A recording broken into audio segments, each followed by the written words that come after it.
Microsoft's own official documents just revealed something the company never intended to admit publicly, that somewhere between 400 million and a billion users have quietly vanished from the Windows ecosystem in just 3 years, and nobody at Microsoft has offered a real explanation for where they went. This is not a rumor. Pulled from an anonymous forum post, this is Microsoft's own executive vice president comparing the company's current active device numbers against its own 2022 annual report, and the math simply does not add up in Microsoft's favor. Back in 2022, Microsoft told investors that Windows 10 and Windows 11 combined were running on over 1.4 billion active devices worldwide. In 2026, the company's own blog post put that number at just over 1 billion, a gap of roughly 400 million devices that Microsoft has never publicly acknowledged, never explained, and quietly edited within days of journalists noticing the discrepancy. Think about the sheer scale of that number for a moment, because 400 million is not a rounding error or a minor statistical footnote buried in a footnote somewhere. 400 million devices is larger than the entire population of the United States. It is larger than the combined populations of Germany, France, and the United Kingdom put together, for a company whose entire business model depends on being the default, unquestioned choice sitting on top of the world's personal computers, quietly losing a population that size in the span of 3 years without ever publicly explaining why is not the kind of detail that slips out by accident. It is the kind of detail a company hopes nobody bothers to check the math on. The timing of this collapse could not be more telling, because it lines up almost perfectly with three separate crises hitting Microsoft. Simultaneously, a hardware requirement rebellion, an AI branding disaster, and a stock market gut punch that erased more market value in a single day than almost any company in history has ever lost at once. Each of these problems alone would be a bad quarter for most companies. Happening together in the same window of time, they paint a picture of a company losing control of the story it tells about itself and losing users at a pace that its own marketing team cannot spin away, no matter how many blog posts get quietly edited after the fact. Let's start with the hardware rebellion, because this is the crisis that set everything else in motion. When Microsoft ended free support for Windows 10 on October 14, 2025, it forced a decision onto hundreds of millions of PC owners around the world: upgrade to Windows 11 or accept the security risk of running an unsupported operating system indefinitely. The problem is that Windows 11 comes with hardware requirements that exclude an enormous number of otherwise perfectly functional computers, specifically a mandatory TPM 2.0 security chip, secure boot compatibility, and a restrictive list of approved processor generations. Millions of working machines, some barely 5 or 6 years old, simply cannot officially run Windows 11, no matter how much raw computing power they still have left in them. Microsoft's official stance is that these requirements exist purely for security and performance reasons, and there is a legitimate technical case for that argument, but the practical result has been a mass forced obsolescence event that pushed a huge population of PC owners into a decision point Microsoft never fully prepared them for. What makes this particular rebellion so much more dangerous for Microsoft than previous version upgrade cycles is that it removed the path of least resistance users had always relied on before. In every previous Windows transition, from XP to Vista, from Windows 7 to Windows 8, from Windows 8 to Windows 10, the overwhelming majority of users simply upgraded in place on the same hardware they already owned, because there was rarely a hard technical wall preventing them from doing so. Windows 11e's TPM requirement changed that dynamic completely, turning what used to be a simple software decision into a forced hardware purchasing decision for a huge segment of the existing user base. That distinction matters enormously, because a software upgrade decision keeps a user inside the Microsoft ecosystem almost by default, while a forced hardware purchasing decision opens up a genuine moment of comparison shopping, the exact moment where a curious user might finally ask themselves whether they actually need to buy new hardware just to keep running Windows, or whether this is finally the moment to try something else entirely. Like and subscribe if you've ever been told your perfectly good computer suddenly wasn't good enough anymore, because what happened next is exactly the kind of consumer backlash that turns quiet frustration into an actual platform migration. Faced with either buying new hardware just to satisfy an artificial software requirement or sticking with an operating system that Microsoft was abandoning, a meaningful slice of that population chose neither option Microsoft wanted them to choose and started looking seriously at Linux for the first time in their lives. Valve's own Steam hardware survey captured this shift in real time, showing Linux gaming crossing 5% market share for the first time ever in March 2026, driven by a combination of Steam Deck adoption, dramatically improved Proton compatibility, letting Windows games run natively on Linux, and the Windows 10 end of support deadline creating exactly the kind of forced decision point that turns curious onlookers into actual switchers. Global desktop Linux market share has climbed from under 3% in 2022 to nearly 5% by 2025, a growth rate of over 70% in just 3 years, numbers that sound small in isolation but represent millions of real people making a deliberate, active decision to abandon the platform they had used their entire computing lives. This migration is not just happening on individual home computers either, and this is the part that should genuinely worry Microsoft's long-term enterprise revenue far more than a few percentage points on a gaming survey. Entire governments have begun formally walking away from Microsoft software at the institutional level. Germany's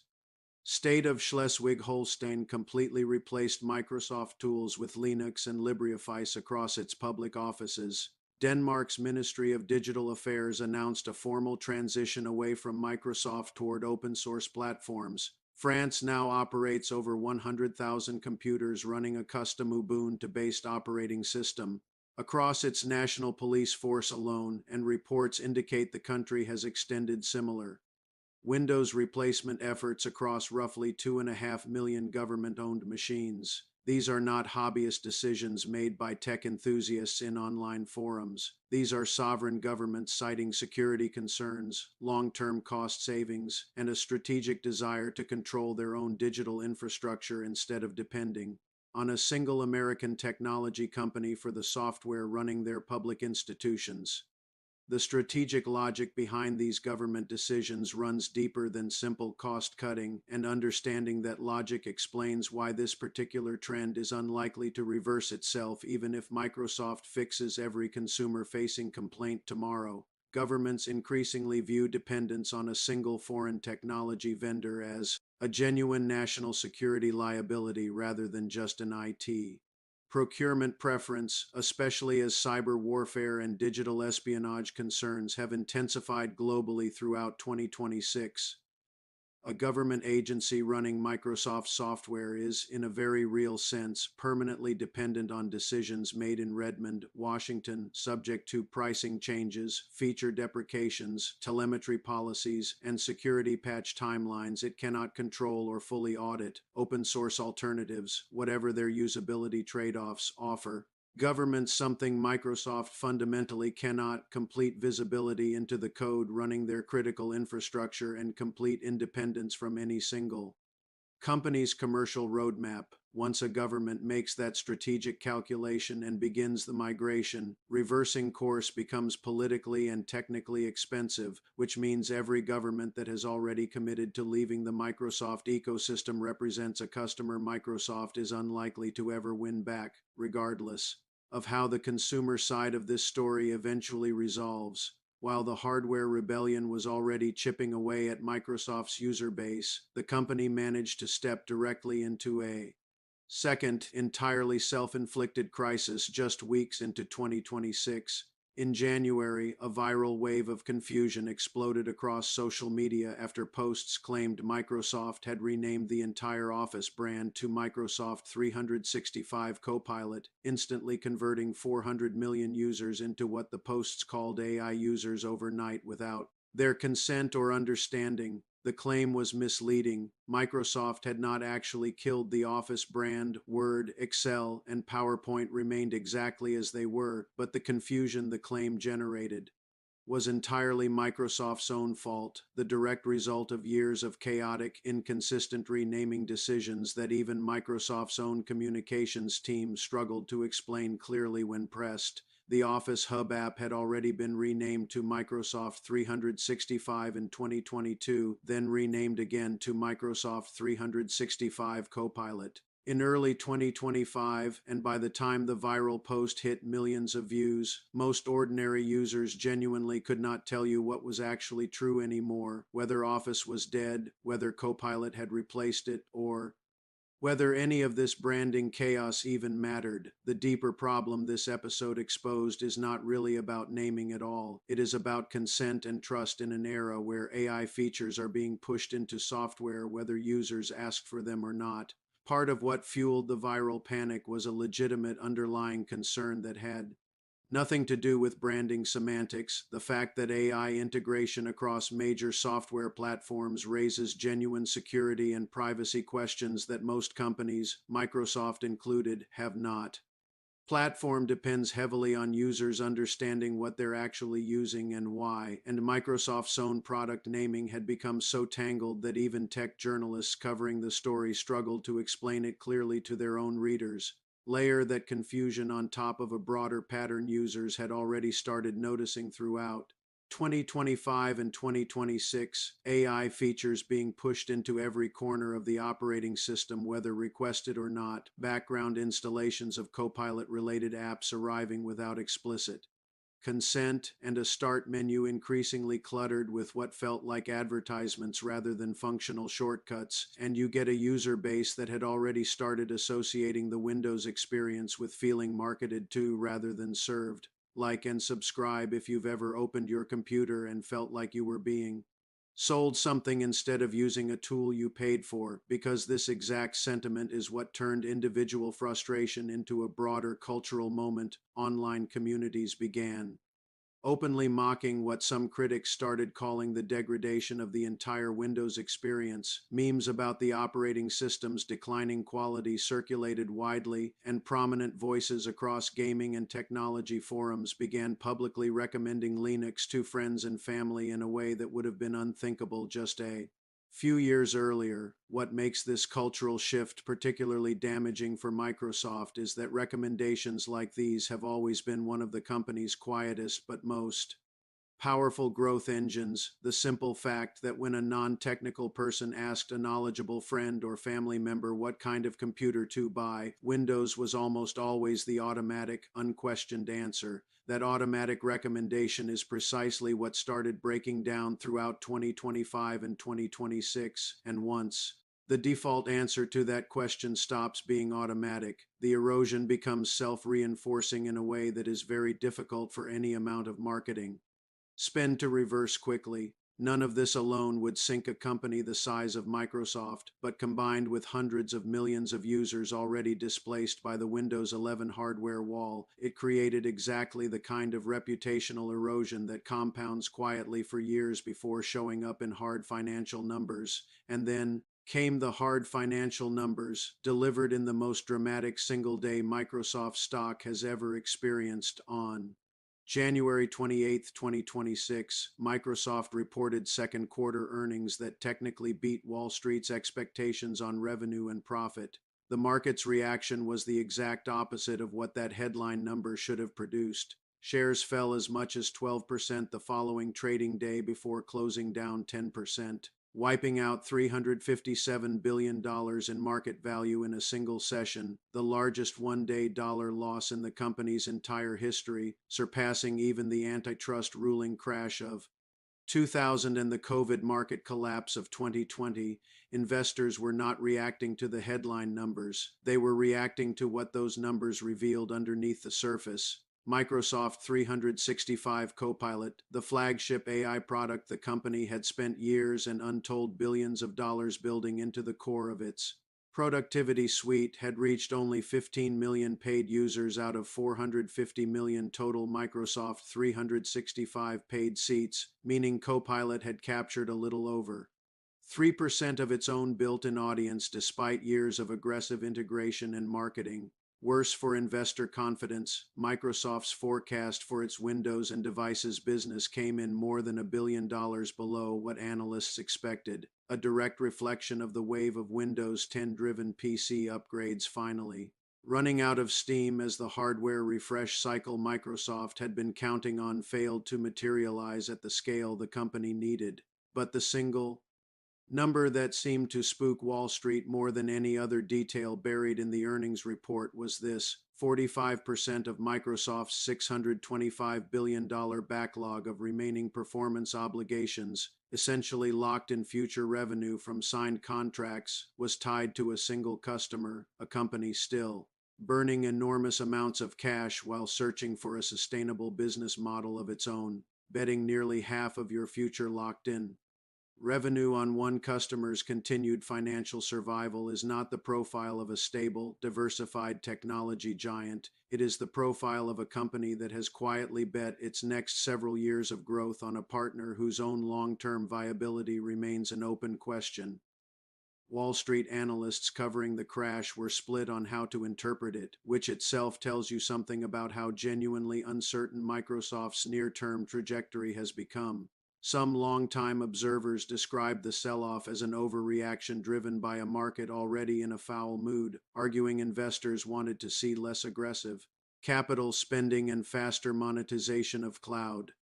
and AI investments, and got the opposite in this particular earnings report. Others framed 2026 as a genuine inflection year for the company, calling the dramatic price drop a buying opportunity rather than a warning sign, betting that enterprise adoption of agentic AI, where software agents interact directly with business systems and with each other, represents a demand wave still in its earliest innings rather than a story that has already peaked. Both interpretations can be true at once, a stock overreacting in the short term while still reflecting real structural concerns about customer concentration and slower than expected AI monetization in the longer term, and that duality is exactly why this single earnings report became such a flashpoint for the broader narrative about Microsoft's direction. Put all three of these crises together and a much clearer picture emerges than any single headline captures on its own. The hardware rebellion pushed hundreds of millions of users toward alternatives Microsoft never expected to compete with seriously. The branding chaos and aggressive AI integration eroded trust and turned casual frustration into vocal public recommendation against the platform, and the financial results exposed just how dependent Microsoft's growth story has become on a single AI partnership that has not yet proven it can generate revenue anywhere close to the scale required to justify the bet. None of these problems individually explains why hundreds of millions of Windows users seem to have disappeared from Microsoft's own reported numbers, but together they explain exactly why so many of those users had every reason to leave, and why so many of them apparently did. Each crisis on its own would have been survivable, even forgettable within a single earnings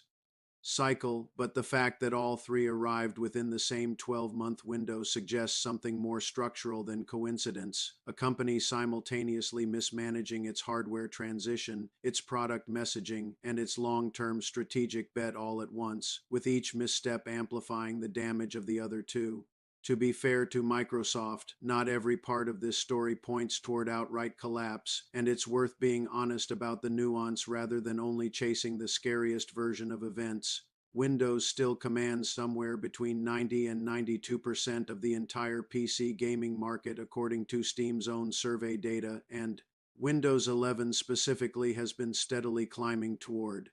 and past the 70% mark among Steam users as the Windows 10 deadline forces the remaining holdouts to finally make a decision. Linux, for all its recent gains, remains stuck in the low single digits of overall desktop market share, and some months have actually shown Linux's Steam numbers sliding back down rather than continuing to climb, suggesting the migration, while real, is neither instant nor guaranteed to be permanent. Microsoft's core enterprise business, the software running the majority of the world's offices, banks, hospitals, and government agencies, remains deeply entrenched and extraordinarily difficult to displace at scale in any short time frame. This is not a company facing imminent bankruptcy. It is a company facing the much slower, much more dangerous erosion of the goodwill and default status it spent decades building, the kind of erosion that rarely shows up all at once but instead compounds quietly year after year until a company wakes up one day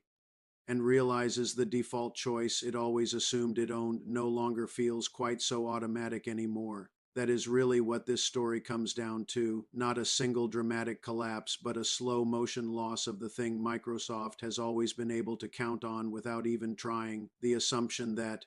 when someone buys a new computer, Windows is simply what it comes with, no real decision required. Every forced hardware upgrade that pushed a frustrated user toward Linux for the first time, every viral branding confusion that made customers question what they were actually paying for, and every earnings call that revealed how much of the company's future now depends on one unproven AI partnership. All of it chips away at that default status a little bit more. 400 million missing users is a number Microsoft would clearly prefer nobody noticed, and the fact that the company quietly edited its own blog post within days of the discrepancy going public tells you everything about how carefully this particular story is being managed from the inside. Like and subscribe if you want to keep tracking exactly how this plays out, because the next 12 months are going to determine whether this becomes the moment historians point to as the beginning of Windows losing its default grip on personal computing, or whether Microsoft manages to stabilize the ship before the erosion becomes permanent. Drop a comment telling me whether you personally have considered switching away from Windows in the last year, or whether you think this entire story is overblown and Microsoft's dominance remains just as unshakable as it has always.